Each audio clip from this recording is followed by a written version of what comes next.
किताब सादा रहेगी कब तक, कभी तो आगाज़ बाब होगा। जिन्होंने बस्ती उजाड़ डाली कभी तो उनका हिसाब होगा। सुकूत सारा में बसने वालों, जरा रुतों का मिजाज समझो। जो आज का दिन सुकून से गुजरा तो कल का मौसम खराब होगा। सहर की खुशियां मनाने वालों, सहर के तेवर बता रहे हैं। अभी तो इतनी घुटन बढ़ेगी कि सांस लेना अजाब होगा। अजकल दे ए रिश्ते लोगों तोड़ के दिल ते छड़ देंदे, मतलब हासिल करके अपना ठुड्डा मार के सट देंदे।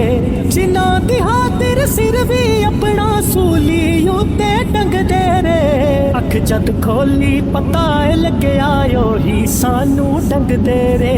अजकल दे ने यार मतलबी, अजकल दे ने प्यार मतलबी। अपना हूण पिला के तकिया मैं ते सिर ते जाके तकिया। पद नस्ले ही रेंदे हर वारी अजमा के तकिया। की एतबार करे कोई इत्थे, हर कोई मतलब रखदा है। मूंह ते मीठा बनदा है जेड़ा अंदरूं वो ही कपदा है।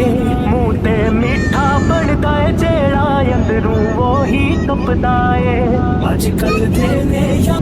अजकल दे ए रिश्ते लोगों तोड़ के दिल ते छड़ देंदे, मतलब हासिल करके